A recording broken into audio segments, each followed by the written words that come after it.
नमस्कार मित्रांनो, जय महाराष्ट्र। आपलं सर्वप्रथम स्वागत करतो आपल्या एका नवीन आणि जबरदस्त व्हिडिओमध्ये। मित्रांनो, तुम्ही इथं बघू शकता हेडिंगच वरती महात्मा गांधी राष्ट्रीय ग्रामीण रोजगार हमी योजनेअंतर्गत म्हणजेच मनरेगा योजना, बरोबर, राज्यातील अतिवृष्टी किंवा पूरस्थिती मुळे खरडून नापीक झालेल्या लहान व सीमांत शेतकऱ्यांच्या शेतजमिनी लागवडी योग्य करण्याबाबत शासनाचा हा GR आहे मित्रांनो। तर आता मित्रांनो, जून महिन्यापासून ते ऑगस्ट महिन्यापर्यंत तुमचे जे अतिवृष्टी आणि पावसामुळे जे शेतीचं नुकसान झालंय, बरोबर, तर यामध्ये ज्या शेतकऱ्यांचं शेतीचं नुकसान झालं असेल अशा शेतकऱ्यांना डायरेक्ट शासनातर्फे आता शेतजमीन त्यांची लागवडी योग्य करून दिली जाणार आहे मित्रांनो। त्याबाबत हा GR आहे, तुम्ही GR बघू शकता। 10 ऑक्टोबर 2025 चा GR आहे मित्रांनो, परवाचा GR आहे। जास्त जुना GR तुम्हाला दाखवत नाही, डायरेक्ट आता परवाचा GR आहे मित्रांनो। तर इथं बघू शकता राज्यात सन 2025 च्या खरीप हंगामामधील अतिवृष्टी व पूरस्थितीमुळे काही जिल्ह्यातील शेतीयोग्य जमिनी खरडून नापीक झाल्या असून शेतातील उभी पिके देखील नष्ट झाली आहेत। म्हणजे यंदा जे आपल्याकडे अतिवृष्टी झाली आणि पूरस्थिती निर्माण होऊन त्याद्वारे जी पिके तुमची म्हणजे शेतात जी पिके उभी होती आणि ती नष्ट झाली आहेत किंवा ती वाहून गेली आहेत, म्हणजे एखाद्या वेळेस जर ती वाहून सुद्धा गेली असतील तर परिणामी शेतकऱ्यांच्या आर्थिक स्थितीवर प्रतिकूल परिणाम झाल्याची बाब शासनाच्या निदर्शनास आली आहे। म्हणजे त्यामुळे शेतकऱ्यांना भरपूर मोठा फटका बसला मित्रांनो। तर अशा परिस्थितीत अतिवृष्टी आणि पूरस्थितीमुळे नष्ट किंवा नापीक झालेल्या शेतजमिनीची तातडीने दुरुस्ती करून शेतजमीन लागवडी योग्य करून शेतकऱ्यांना अशा जमिनीतून उत्पन्न मिळवण्यास सक्षम करणे आवश्यक आहे। तर इथं काय दिलंय मित्रांनो, त्यासाठी तुमच्या शेतजमिनीची दुरुस्ती करून त्यांना शेतजमीन पेरणी योग्य करणे हे शासनाच्या विचाराधीन आहे मित्रांनो। म्हणजे शासनाचा निर्णय शासनाने घेतलेला आहे, बरोबर। महात्मा गांधी रोजगार हमी योजनेअंतर्गत अनुदेय असलेल्या कामांच्या यादीतील अनुक्रमांक 59 reclamation of degraded / waste land नुसार पडीक ओसाड झालेल्या जमिनींची शेत दुरुस्ती सपाटीकरण या माध्यमातून शेतजमीन लागवडी योग्य करणे अनुदेय आहे। म्हणजेच महात्मा गांधी रोजगार हमी योजनेअंतर्गत जे काम तुम्हाला दिले जातात, म्हणजे ज्या योजना महात्मा गांधी म्हणजे मनरेगा योजनेअंतर्गत जे योजना राबवल्या जातात त्यामध्ये अनुक्रमांक 59 नुसार पडीक व ओसाड झालेल्या जमिनी त्यांची दुरुस्ती करून व सपाटीकरण या माध्यमातून शेतजमीन लागवडी योग्य करणे अनुदेय आहे। म्हणजे त्या माध्यमातून तुमच्या शेतजमीन लागवडी योग्य करणे हे अनिवार्य आहे, म्हणजे गरजेचे आहे। त्यानुसार मनरेगा योजनेअंतर्गत अनुदेय मृदसंधारणाच्या कामांद्वारे, तर आता मृदसंधारण तुम्हाला माहिती मित्रांनो आपली वाळू, बरोबर, तर मृदसंधारणाच्या कामांद्वारे अशी शेतजमीन आर्थिकदृष्ट्या लागवडी योग्य करून लहान व सीमांत शेतकऱ्यांचे कमाल किती दिलाय, मर्यादा 2 हेक्टर। लक्ष द्या मित्रांनो, 2 हेक्टरच्या आतमध्ये ज्या शेतकऱ्यांची जमीन आहे किंवा शेतजमिनीचं नुकसान झालं आहे अशा शेतकऱ्यांना ही मदत शासनातर्फे दिली जाणार आहे किंवा अशा शेतकऱ्यांची शेतजमीन शासनातर्फे दुरुस्त करून दिली जाणार आहे किंवा लागवडी योग्य करून दिली जाणार आहे। इथं बघू शकताय तुम्ही, सक्षमीकरण करण्याची बाब शासनाच्या विचाराधीन होती, त्या अनुषंगाने शासन पुढील प्रमाणे निर्णय घेत आहे। म्हणजे तुमची शेतजमीन लागवड योग्य करण्यासाठी शासनाने हा निर्णय घेतलेला आहे। इथं शासन निर्णय तुम्हाला दिलेला आहे खाली, अतिवृष्टी व पूरस्थितीमुळे नापीक झालेल्या शेतजमिनीचे महात्मा गांधी राष्ट्रीय ग्रामीण रोजगार हमी योजनेअंतर्गत अनुदेय असलेल्या मृदसंधारणाच्या कामांद्वारे लहान व सीमांत शेतकऱ्यांच्या कमाल मर्यादा 2 हेक्टर। म्हणजे तुम्हाला आधीच मी सांगितलं की 2 हेक्टरच्या आतमध्ये तुमचं क्षेत्र पाहिजे। शेतजमिनीची दुरुस्ती लागवड योग्य करण्यास या शासन निर्णयान्वये मान्यता देण्यात येत आहे। याद्वारे शासनातर्फे मान्यता सुद्धा देण्यात आलेली आहे मित्रांनो। तर यामध्ये पॉइंट्स कोणकोणते लक्षात घ्या बघा। जून 2025 ते सप्टेंबर 2025 म्हणजे जून महिन्यापासून ते सप्टेंबर महिन्यापर्यंत अतिवृष्टी किंवा पुरामुळे संपूर्णपणे वाहून गेलेल्या तसेच पूरस्थितीमुळे जमीन खरडून गेल्याने नापीक झालेल्या शेतजमिनीच्या क्षेत्राचा पंचनामा करून नुकसान झालेले क्षेत्र निश्चित करण्याचे काम प्रगतीपथावर आहे।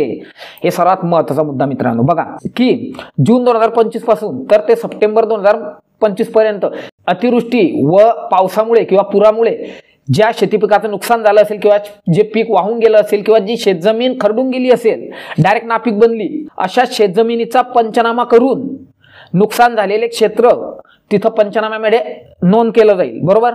तुमच्या पंचनाम्यात त्याची नोंद केली जाईल, म्हणजे याचा सविस्तर आढावा कोण तुमचे तलाठी सर घेतील, बरोबर। तर नुकसान झालेले क्षेत्र निश्चित करून ते तलाठी सर तुमचा तिथं शेताचा पंचनामा करतील आणि त्यानंतर ते पुढे रिपोर्ट सबमिट करतील मित्रांनो. तर इथं खाली तुम्ही बघू शकता त्यापैकी निश्चित केलेल्या क्षेत्रातील लहान व सीमांत शेतकऱ्यांच्या कमाल मर्यादा 2 हेक्टर, इथं वरती पण दिलाय आणि खाली पण तेच आहे मित्रांनो, की त्यापैकी जे शेतकरी शासनाने दिलेल्या अटी व शर्तीमध्ये म्हणजे कमाल मर्यादा किती 2 हेक्टर, जे शेतकरी 2 हेक्टर क्षेत्राच्या आतमध्ये बसतील किंवा ज्यांचं क्षेत्र 2 हेक्टरच्या आतमध्ये असेल अशा शेतजमिनीची मनरेगा म्हणजेच तुम्हाला माहिती महात्मा गांधी ग्रामीण रोजगार हमी योजना बरोबर अंतर्गत दुरुस्ती करण्यासाठी खालील कार्यपद्धती अंमलबजावण्यात यावी.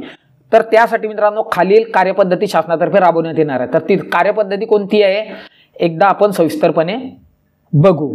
तर या योजनेसाठी मित्रांनो जी पात्रता किंवा अपात्रता तुमच्यासाठी ठेवण्यात आलेली आहे म्हणजे शेतकऱ्यांसाठी ठेवण्यात आलेली आहे ती इथं खालीलप्रमाणे आपण बघणार आहोत मित्रांनो. तुम्ही बघू शकता इथं अ मध्ये दिलेलं आहे मनरेगा योजनेअंतर्गत जॉब कार्ड धारक उपरोक्त शेतकरी शेतजमिनीची दुरुस्ती किंवा लागवडी योग्य या वैयक्तिक लाभाच्या कामांकरता पात्र असेल. म्हणजे ज्या शेतकऱ्याकडे मनरेगा जॉब कार्ड असेल तो शेतकरी शेतजमिनीची दुरुस्ती किंवा लागवडी योग्य शेतजमीन करण्यासाठी या कामांकरता पात्र असेल म्हणजे या योजनेस तो सहभागी होऊ शकतो मित्रांनो.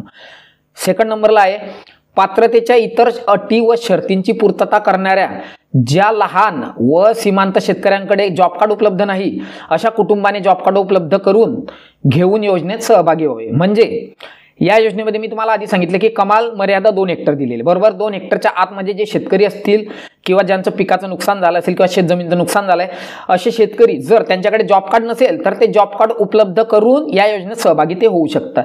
तर यासाठी मित्रांनो जॉब कार्ड तुमच्याकडे तुम्ही कसं काढू शकता 1-2 मिनिटात तुम्हाला मी जॉब कार्डची सर्व माहिती देणार आहे मित्रांनो. इथं बघू शकता तुम्ही आपण नवीन टॅब ओपन केलेला आहे.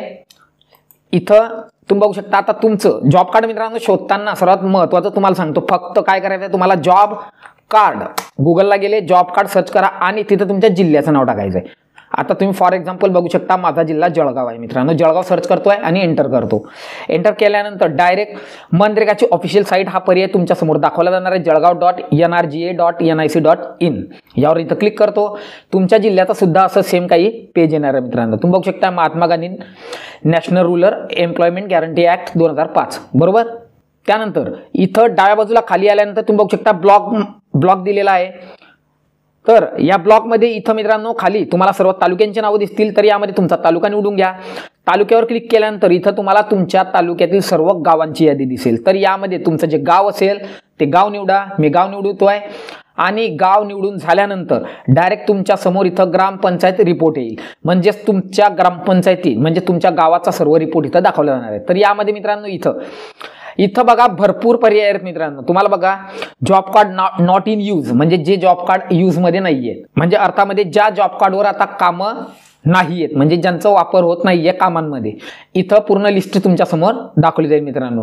हे कोणते जॉब कार्ड आहेत ज्यांच्यावर कामं नाही आहेत किंवा ज्यांना आता कामांमध्ये वापरलं गेलं नाहीये बरोबर. त्यानंतर जॉब कार्ड एम्प्लॉयमेंट रजिस्टर 3 नंबरचा पर्याय आहे यावर क्लिक करा आणि त्यानंतर डायरेक्ट तुम्ही बघू शकता जॉब कार्ड एम्प्लॉयमेंट रजिस्टर इथं तुमच्या गावातील जेवढेही जॉब कार्ड धारक असतील सर्वांची यादी इथं येणार आहे मित्रांनो. आणि जर या व्यतिरिक्त इथं जर तुम्हाला नाव नाही सापडलं इथं तुम्हाला सिम्पली सांगतो बघा तुम्हाला नाव तुमचं शोधायचं आहे आणि त्या बाजूला इथं तुम्हाला हा निळ्या अक्षरामध्ये इथं तुम्हाला हा तुमचा जॉब कार्डचा नंबर दिला आहे मित्रांनो. इथं क्लिक केल्यानंतर तुम्ही बघू शकता डायरेक्ट तुमचं जॉब कार्ड ओपन होईल. तुम्ही बघू शकताय जॉब कार्ड आपलं ओपन झालेलं आहे मित्रांनो. तर यामध्ये तुमचा जॉब कार्डचा नंबर कोणता असतो तुम्ही इथं बघू शकता वरती जॉब कार्ड नंबर दिलेला आहे MHXYZ हा नंबर तुमचा मित्रांनो जॉब कार्डचा नंबर आहे बरोबर. त्यानंतर या पेजला थोडं मागे घेतो. आता जर तुमचं एखाद्या वेळी या लिस्टमध्ये सुद्धा तुमचं नाव नाहीये तर अशा केसमध्ये तुम्ही काय करणार तर यासाठी मित्रांनो इथं तुम्ही R5IPP मध्ये इथं ऍप्लिकेशन रजिस्टर बघू शकताय यावर इथं क्लिक करा आणि त्यानंतर डायरेक्ट तुमच्या गावातील जेवढेही जॉब कार्ड धारक असतील सर्व यादी तुमच्या समोर इथं डिस्प्लेवर येणार आहे. तुम्ही बघू शकता टोटल यादी आहे मित्रांनो. टोटल तुम्हाला इथून हा नंबर काढायचा आहे आणि हा नंबर घेऊन तुम्ही तुमच्या जो तुम्हाला फॉर्म भरायचा असेल म्हणजे जेव्हा तुम्ही मनरेगा योजनेचा तुमच्या शेतीची दुरुस्ती करण्यासाठी किंवा शेती पिकाचं नुकसान झालं असेल काही झालं असेल आणि त्यासाठी तुम्ही अर्ज करताना जो फॉर्म भरणार त्यामध्ये तुम्हाला हा जॉब कार्डचा नंबर तिथं द्यावाच लागणार आहे मित्रांनो.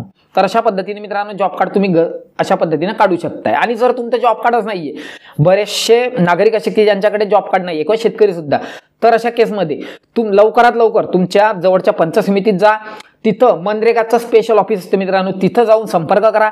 ते तुम्हाला कागदपत्र सांगतील, ती कागदपत्र गोळा करा आणि लगेच साधारणतः 1 ते 2 दिवसात तुमचं जॉब कार्ड तुमच्या हातात असेल मित्रांनो. यानंतर आपण GR वर परतणार आहोत. तुम्ही बघू शकता आता 2 पर्याय तुम्हाला सांगितलं, जॉब कार्डची माहिती सर्व दिली मी की जॉब कार्ड कशा पद्धतीने काढू शकता, कुठं सापडणार आहे, नंबर वगैरे सर्व बरोबर.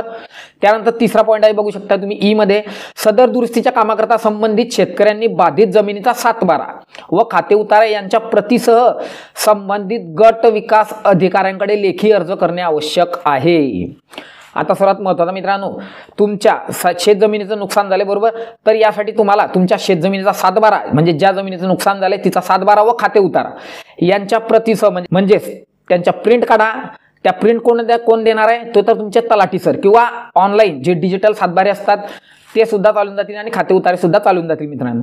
तर त्यांच्या प्रिंट काढून ते तुम्हाला कुठं गट विकास म्हणजेच तुमच्या पंचायत समितीचे जे गट विकास अधिकारी असतील किंवा तुमचे ग्राम विकास अधिकारी असतील त्यांच्याकडे जाऊन सुद्धा तुम्ही ते जमा करू शकता किंवा त्यांच्याकडे जाऊन तुम्हाला तो अर्ज करायचा आहे. गट विकास अधिकारी यांच्या कार्यालयामार्फत शेतकऱ्यांना अर्जाची पोचपावती देण्यात यावी. तुम्ही एकदाचा अर्ज भरून त्यांच्याकडे सबमिट केला आणि त्यावर तुमचे डॉक्युमेंट वगैरे जोडून दिले म्हणजे तुमच्या गट विकास अधिकाऱ्यांकडून तुम्हाला एक अर्जाची पोचपावती दिली जाणार आहे की हा तुमचा एक, जसं आपण OC म्हणतो मित्रांनो, तर तुम्हाला एक OC तिथून मिळणार आहे.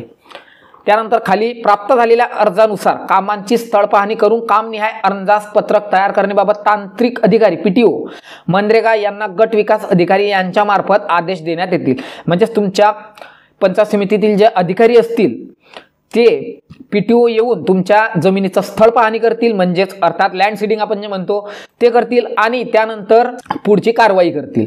सदर अंदाजपत्रकांना पंचायत समिती कार्यालयातील कृषी विस्तार अधिकारी किंवा शाखा अभियंता तांत्रिक मान्यता प्रदान करतील. एकदाच त्यांनी स्थळ पाहणी केल्यानंतर पुढची प्रक्रिया आहे तुमचे कृषी विस्तार अधिकारी म्हणजेच तुमचे जे तुमच्या तालुक्याचे किंवा विभागाचे कृषी अधिकारी असतील किंवा शाखा अभियंता ते तुमच्या अर्जांची सर्व पाहणी करतील म्हणजे छाननी करतील आणि ते पुढच्या प्रोसेससाठी ते अर्ज पाठवतील मित्रांनो. त्यानंतर तालुक्यातील अशा प्रकारे प्राप्त झालेल्या तांत्रिक मान्यतेसह कामांचा एकत्रित अहवाल गट विकास अधिकारी यांच्या मार्फत जिल्हाधिकाऱ्यांकडे सादर केला जाणार आहे. तर एकदाचा तुमचा हा सर्व ऑडिट रिपोर्ट किंवा हे सर्व रिपोर्ट फायनल झाल्यानंतर सदर कामाचा पूर्ण ऑडिट किंवा एकत्रित अहवाल ज्याला म्हणतो आपण ऑडिट रिपोर्ट हे सर्व गट विकास अधिकारी कोणाकडे सबमिट करणार, तुमच्या जिल्हाधिकारी कार्यालयाकडे म्हणजेच तुमच्या जिल्हाधिकाऱ्यांकडे ते अर्ज सादर करतील किंवा जमा करतील.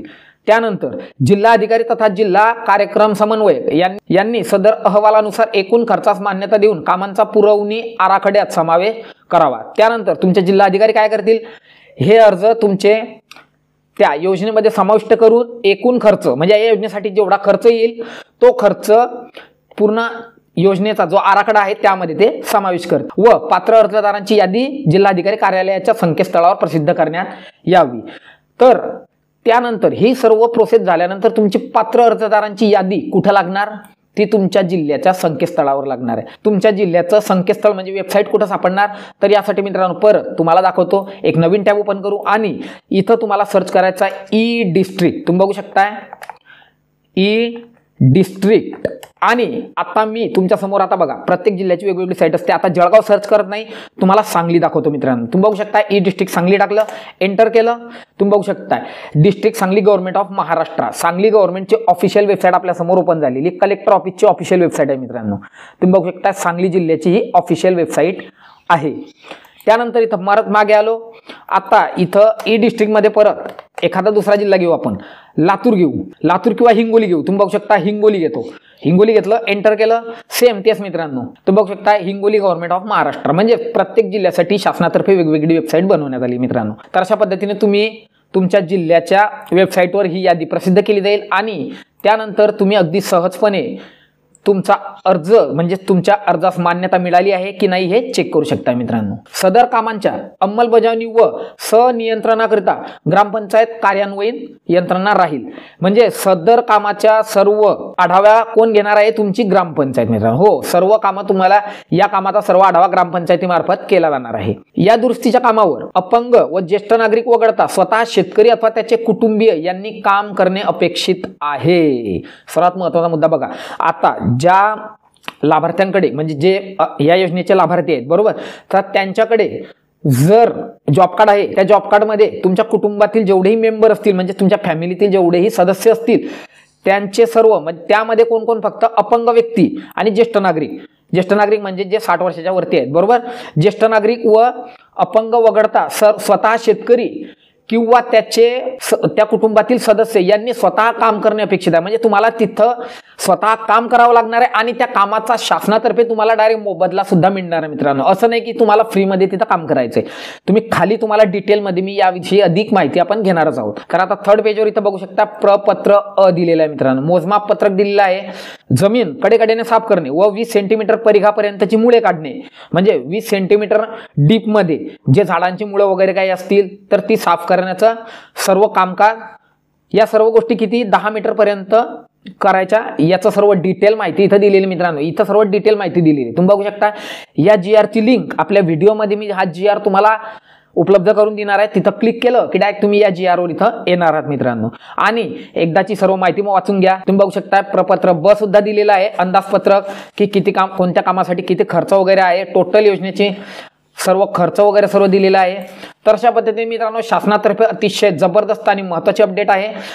तुम्हाला आता तुमच्या शेतजमीनचं नुकसान वगैरे झालं असेल तर मनरेगा योजनेतून म्हणजे महात्मा गांधी नरेगा योजनेतून तुम्ही तुमच्या शेतजमिनीचं जर नुकसान झालं असेल तर त्याची दुरुस्ती अगदी सहजपणे करू शकता मित्रांनो. आशा करतो तुम्हाला जी माहिती दिली आहे ती बऱ्यापैकी समजली सुद्धा असेल आणि आवडली सुद्धा असेल. तर चला भेटूया पुढच्या अजून एका दणदणीत इंटरेस्टिंग आणि सर्वात जबरदस्त टॉपिकमध्ये. तोपर्यंत बघत राहा टेक महाराष्ट्रीयन.